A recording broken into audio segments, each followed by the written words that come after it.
This is Onward Nation, episode 574.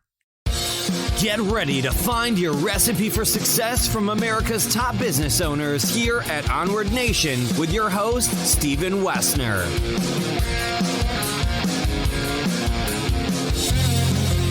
Good morning, Onward Nation. I'm Stephen Wessner, and welcome to episode 574.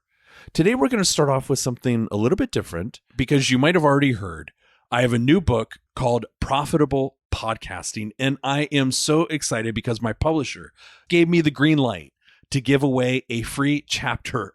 Awesome. And I want you to know just quickly how you can get it. So if you go to onwardnation.com/free chapter, no spaces, just onwardnation.com/free chapter, you'll get the chapter where I show you how to confront and overcome your 3 biggest obstacles to success. Again, that is onwardnation.com/free chapter, and we will send it right to your inbox. Now let's welcome today's guest, Stephen Petith. Stephen is an internationalization architect working to create internationalized businesses and lifestyles for his clients. He has started, sold, and operates businesses around the world. He uses his knowledge gained from past businesses and political roles to provide his clients with strategic advice on business and personal internationalization. Welcome to Onward Nation, Stephen. Hi, Stephen. It's great to be here, and hello, listeners. Well, thanks for taking the time. And Onward Nation, just taking you behind the green curtain here, we are jumping so many time zones at the moment because in a few weeks when this episode airs, Stephen will be in Boston, but right now he's in Hong Kong. I am in the U.S. in Wisconsin. So, Stephen, thanks very much for jumping a bunch of different time zones to be here. But your bio, impressive. I know that you've been involved in so many different business ventures. Take us behind the green curtain. Tell us about more about you and your path and your journey and what brought you to this point, and then we'll dive in with the questions. Yeah, definitely.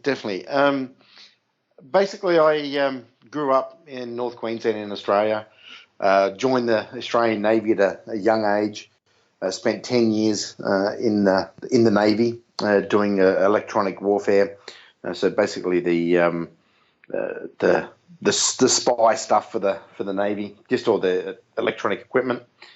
I left there in 2000 and joined the family businesses. And the family business, we were in hardware manufacturing at the time. So all the sexy stuff that goes on a door, the door locks and hinges and all the other bits and pieces. And we were manufacturing here in Asia at the time, and I took over the manufacturing operations here in China. And during that time, it was build out and work out how to register companies overseas and expand into new markets and move on, all that sort of stuff. And then during the GFC, we got an offer to sell our businesses, the international ones, and we did. And then we moved back to Australia, and I got back into politics. And politics has been a sort of a passion and hobby of mine for a long time. So I jumped in boots and all and got involved with running a campaign for a representative, and he won. So I stayed on as his representative or his chief of staff at the time, and run his office and all that sort of stuff. And I did that for a couple of years and learnt a lot about how the politics and how the machines work and how decisions are made or not made, and the horse trading that goes on. And after a few years of that, I decided that it was time to get back into business, and I set up the practice in internationalization here, based in Hong Kong, and I chose Hong Kong over Australia, as Australia's a great place to live, but just Hong Kong has way more connections, and it's just easier to get anywhere in the world, as I have clients all over the place. So it's just a lot easier to be up here, and I've just slowly built the practice. My main day job is as an investor, now having sold the businesses and that. So we run a PE firm as well,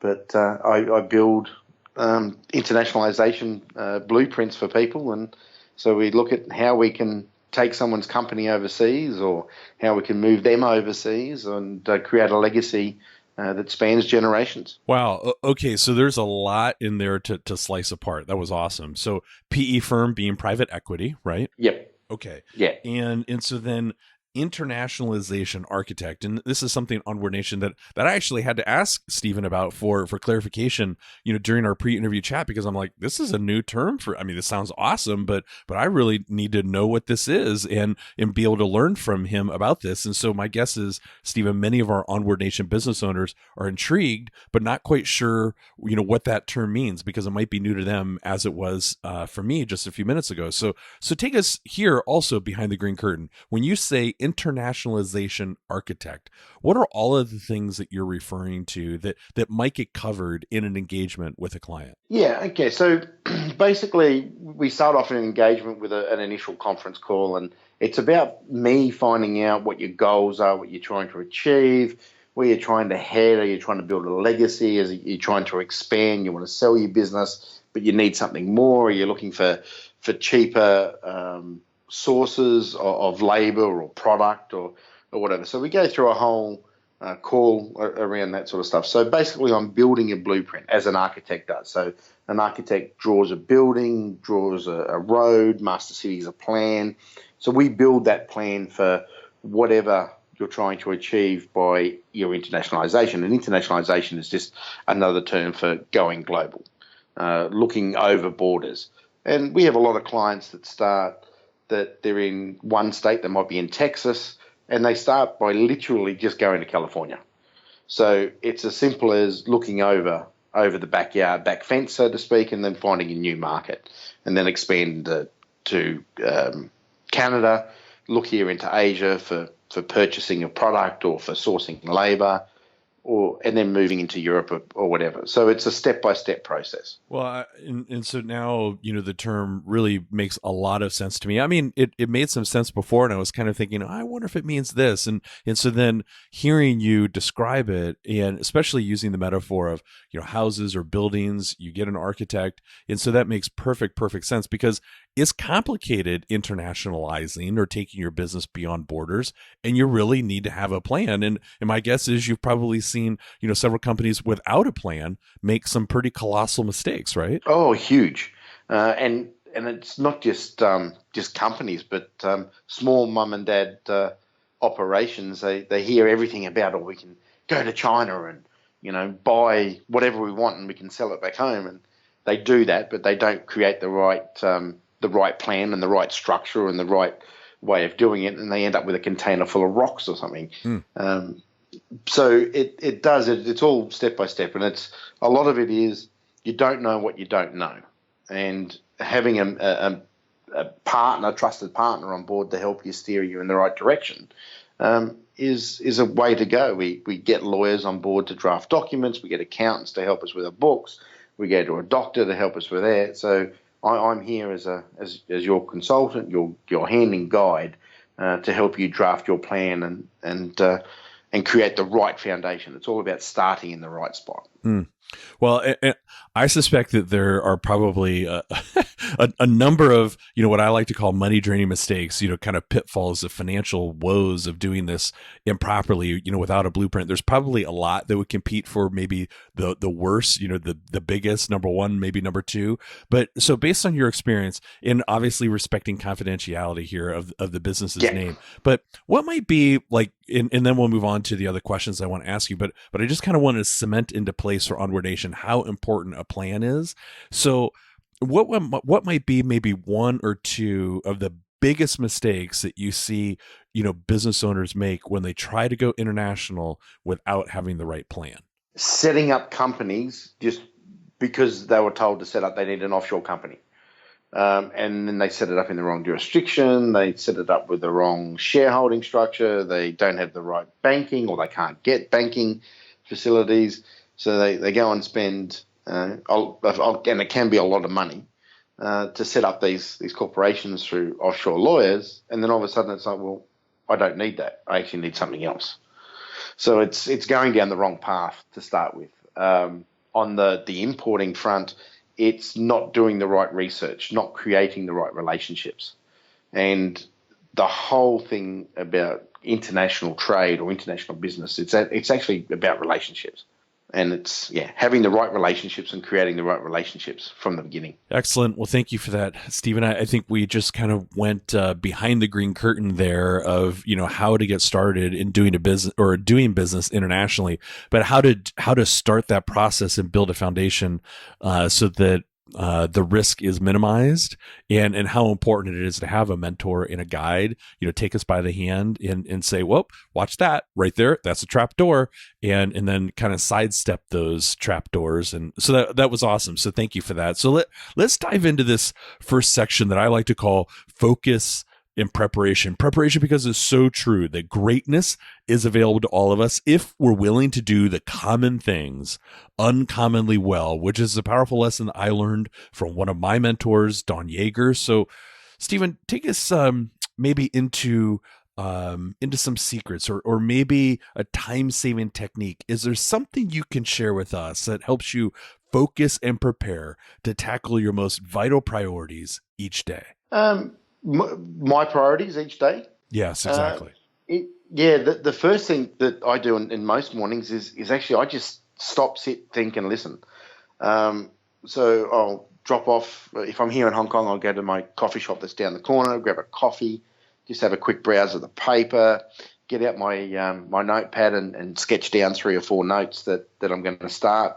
This is what I want to achieve in the day. Check some of my messages and see if there's any priorities in there.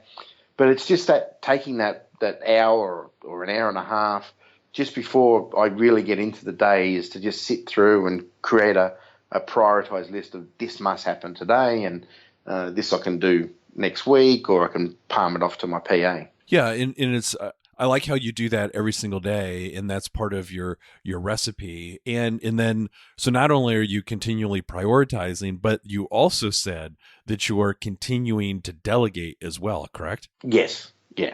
Because I don't need to write a letter.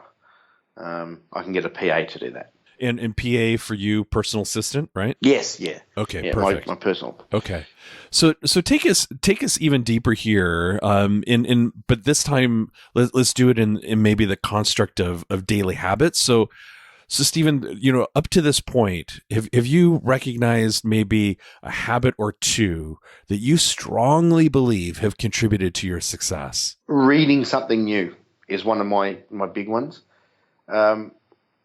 And constantly finding new knowledge.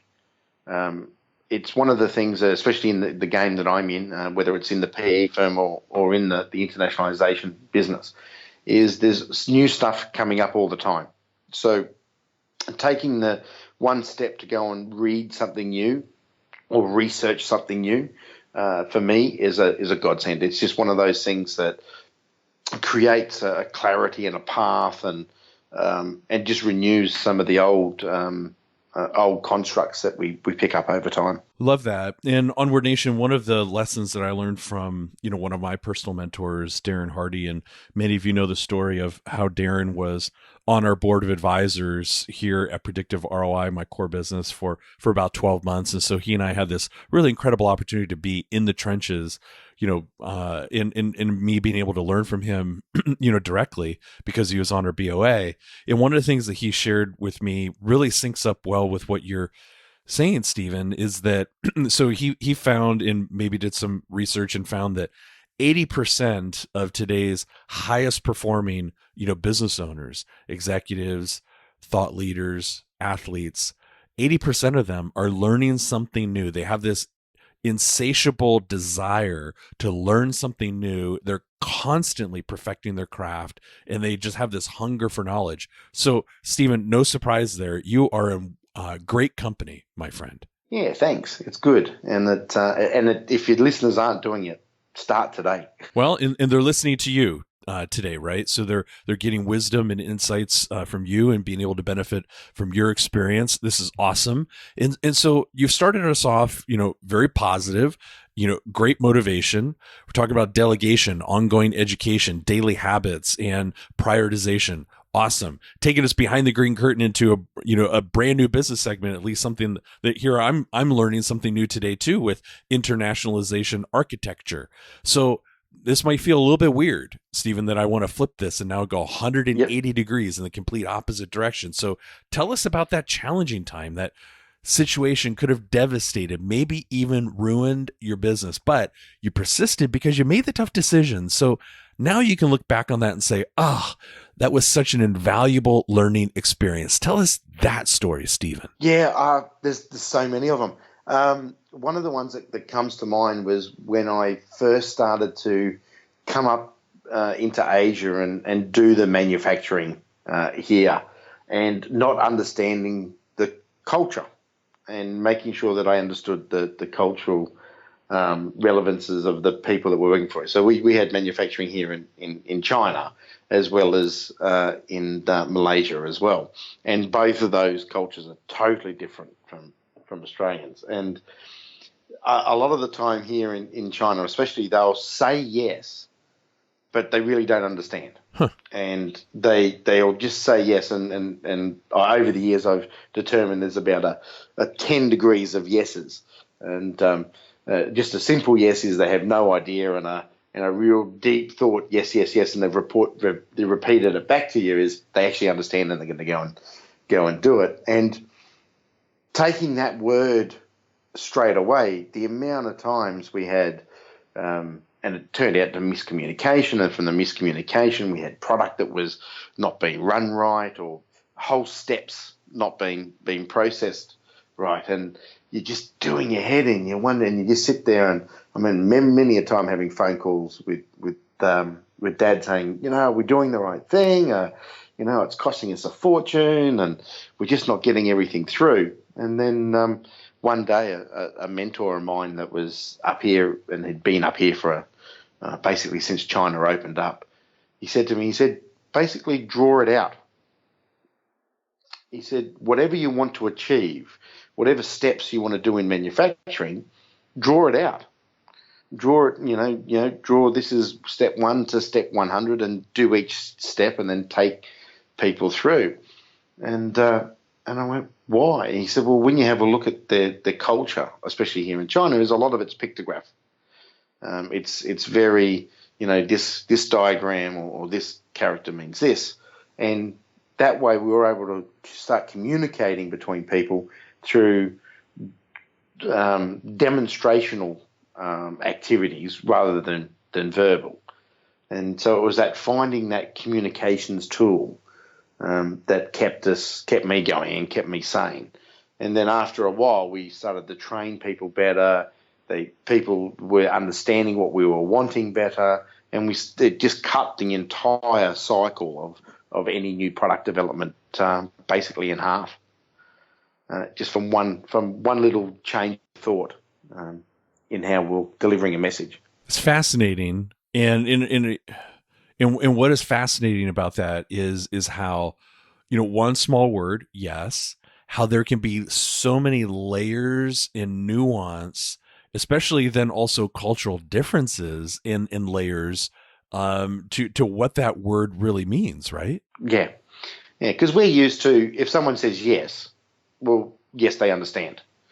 But because they have a saving face that all over Asia and in the Middle East especially, there's I don't want to look stupid, or I have to put on a brave face.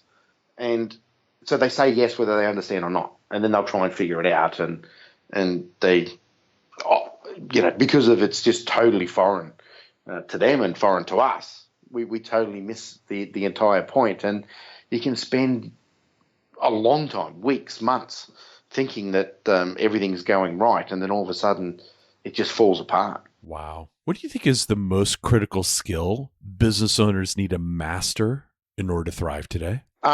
It's the art of communication and the art of building relationships, which is all around communication as well.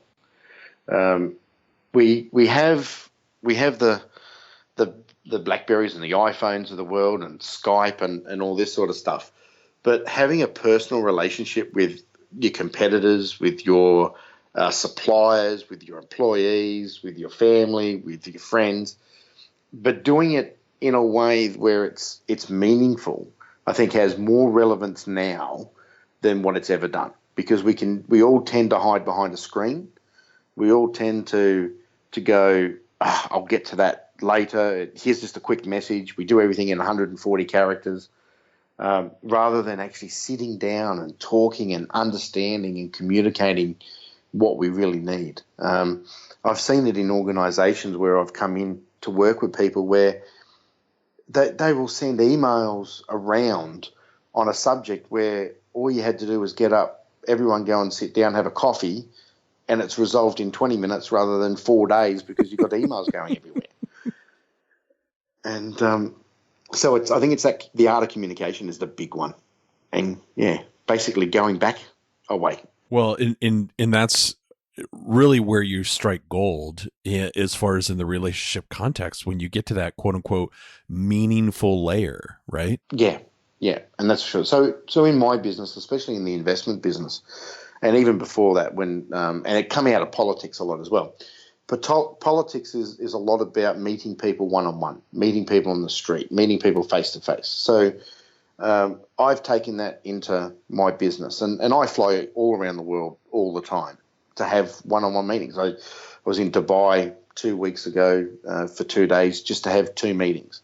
I was in Turkey not so long ago after that, once again, just to have a meeting with a guy rather than trying to do it over the phone. It was just in this day and age, flying is cheap. So it was just easier to jump on a plane, go and see him, sit down, work out what we were going to do, how we're going to achieve it, have a meal, build a relationship. I got to see his town and that sort of stuff. And we've built a stronger relationship. And now you can hear, when you're having a conversation on the phone and you hear a certain tone or something's going in the background, you can actually put a bit more context around it because you've been to his office, you know who's around and how he works or how you work and that sort of stuff. So you can actually then build a better relationship.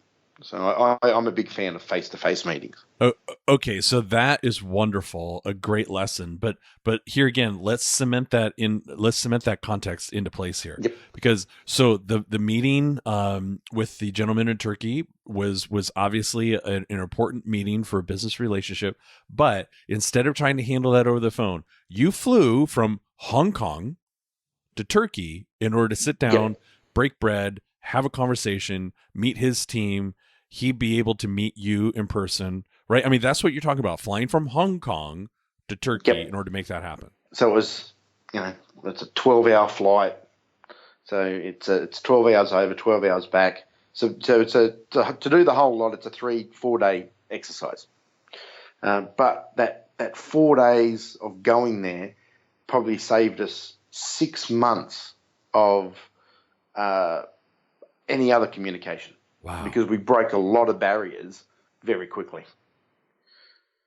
And it also demonstrates that you're sincere and that you really want to make something work. I think it's such a critical lesson, and it's such an on-point lesson. You and I did not talk about this in the pre-interview chat, but Onward Nation is listened to in 113 countries, Stephen. So, what you're sharing, this internationalization message is so on point for our listeners, and I'm grateful. So thank you for that. Yeah, no, not a problem. And one of the things that I see today is the world is one. I look at the world now as every country is basically just like another state. We live in the 21st century, and the 21st century economy now is beyond borders. It's a plumber from Iowa can be doing business in the UK, or you can be doing business here in Asia. You don't have to be a multinational now to do business globally. Which, because it's a little bit easier, would you also agree that just because it might be a little bit quote unquote easier, that may reinforce why you ought to have a plan, because it might be easier to fall into some of those trap doors? Would that be fair? Oh, hugely. The lower the entry to barrier, the easier it is to stuff it up, to get complacent, to think that it's just a little bit of money, but a little bit of money turns into a lot of money or a lot of time, and it's time really as an entrepreneur that we don't want to waste. It's doing stuff smarter. It's leveraging other people's knowledge and ideas where we can, so that you're not cutting corners, but you're streamlining the process. And because time is very valuable. So tell us about the most influential lesson that you ever learned from one of your mentors, Stephen, and how that lesson helped you become the business owner, the leader you are today. Big one. It probably come from my father, actually, drumming into me early on and throughout. Even when I was in the Navy, I was still working with Dad, so to speak, and doing an on-the-job job thing. And it was always been is one, learning new knowledge, but to put yourself in other people's shoes as well. So if you're the general manager of a business, make sure that you know what the guy driving the forklift is doing. So having an understanding of the vertical as well as the horizontal in your business is probably the number one business lesson that I learned. Love that. And especially that really ties back to what you were just talking about, kind of getting to those meaningful layers that if you don't have those relationships across all of your business in all of the different levels, then how can you really be an effective leader, right, Stephen? Oh, for sure. If you can't relate to someone, it's very hard to empathize with them or even understand where they're coming from. And if you don't know the person, at least to some degree, where he's coming from, his status in life, what he's trying to achieve. Everyone has different goals and ambitions, and some people's are huge and other people's are just, they just want to be family and friends. So once you can relate, you can communicate better, you know how to place people better. Some people don't want to become the general manager of a business. They just want to become a good employee. So knowing who you can groom and who you can support in being the best at what they are. So it's definitely well worthwhile to get out and build relationships. So let's say that you had a magic reset button. I mean, just for the sake of conversation. I mean, obviously they don't exist. It'd be delightful if they did. I'd sure like to have one.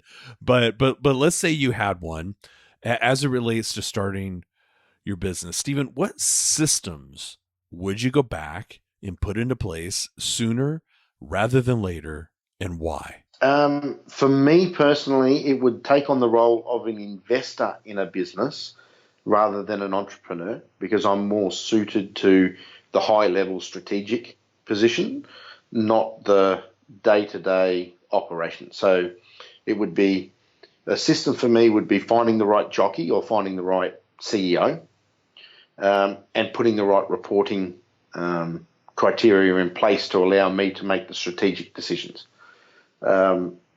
Whenever I've been hands-on the grindstone, it doesn't suit my personality. It doesn't suit who I am as a person.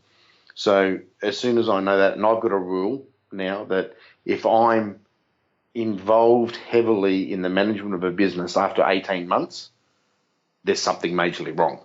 I need to do myself out of a job, basically.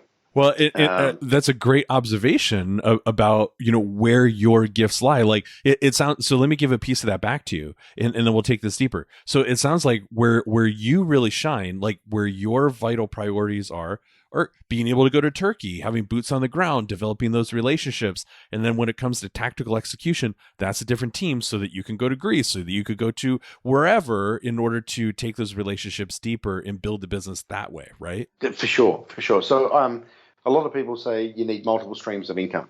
For me, it's I need multiple teams of income or multiple teams. So I don't worry about trying to work out how to get that stream to work. I just need to find the right team to drive it.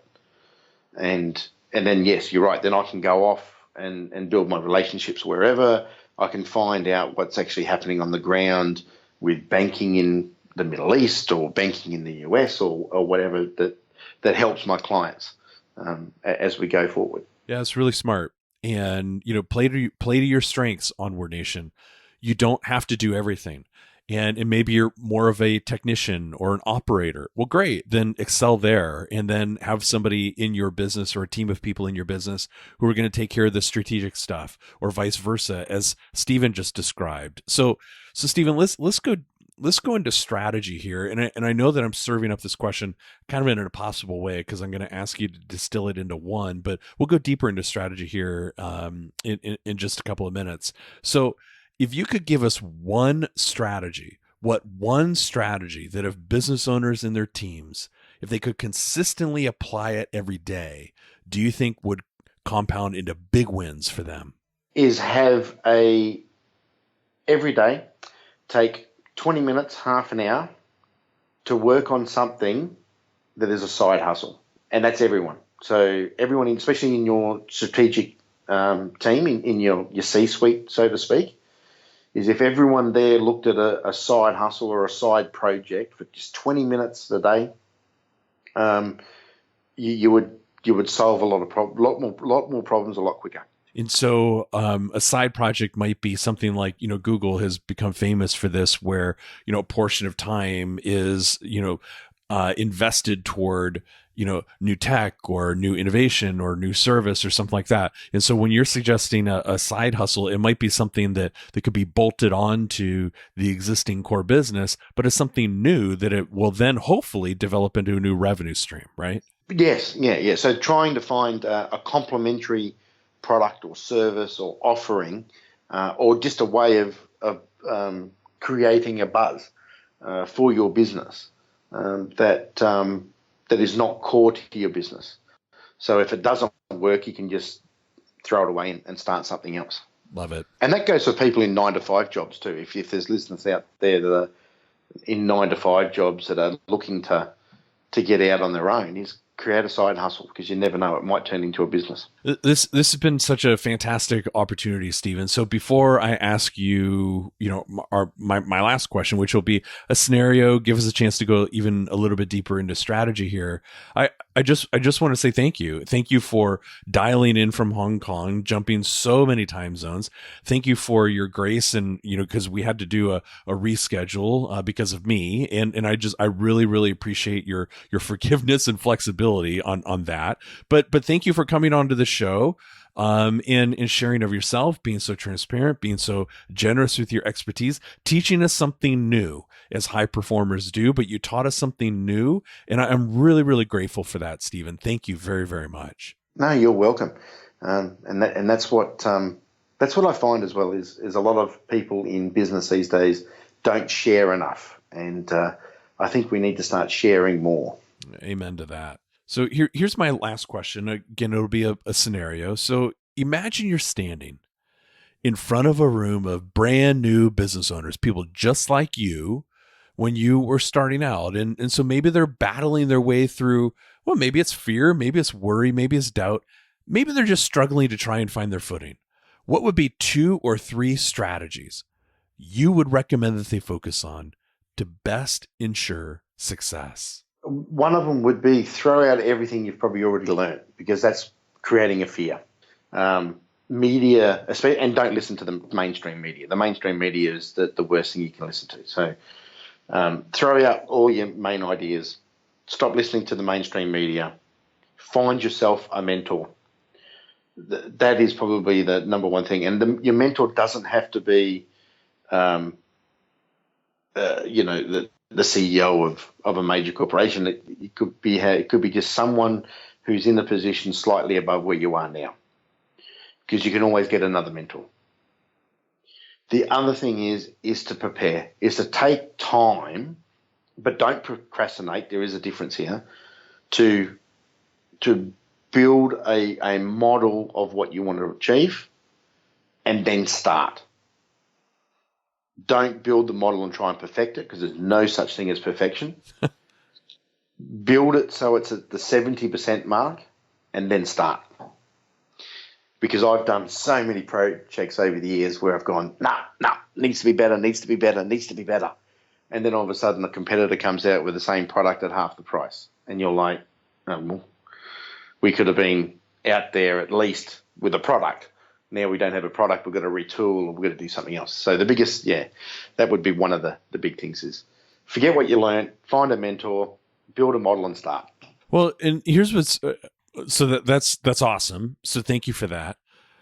And here's what's really interesting. Like if I'm developing a product and I think it's 90% of the way there, and you're developing a product that is 70% of the way there, we also have to recognize too that, that's our determination of how far along it is there. And largely that doesn't matter, really. It's the market's determination of how far along we are to perfect, right? Exactly. And the market will tell you very quickly if they want more, if they want less. And the market is a cruel master sometimes, but it's also a very rewarding master, because if you get it, if you can sync with your market, you'll have an endless supply of customers. Yes, and it's really the only determinant that matters, Onward Nation. And Stephen, this has just been absolutely awesome. Thank you again for the generosity of your time, because it is our most valuable resource, and you were kind enough to share much of it with us today. And I'm grateful for that. Before we close out and say goodbye, is there any final advice you want to share? Anything you think we might have missed, maybe? And then please do tell us the best way to connect with you, my friend. Yeah. So the bit, it's just that go and start, go and do something. Just go out and try something, and experiment, and to keep moving forward. And if anyone wants to pass anything, run anything by me, the best place to get hold of me is stephenpetith.com, and just leave me a message, and I'll get back to you at some point in time, and that's the easiest way. Okay, Onward Nation, no matter how many notes you took, or how often you go back and re-listen to Stephen's words of wisdom, and I sure hope that you do, the key is that you need to take action. Take the time to sort it out. Don't delay, as he guided you against, right? There's a difference between taking the time and procrastination. Here, work the plan, but then take immediate action so the market doesn't, or so that you don't miss the market. Take everything that you learned from Stephen today, apply it into your business right away, and accelerate your results. And Stephen, we all have the same 86,400 seconds in a day. And again, I am grateful that you would take the time out of your schedule to hop so many time zones, to be such a wonderful, generous guest on our show today, so we could all learn from you and move our businesses onward to that next level. Thank you so much, my friend. No, thank you. It's a pleasure to be here. And look forward to talking to you again. This episode is complete, so head over to onwardnation.com for show notes and more food to fuel your ambition. Continue to find your recipe for success here at Onward Nation.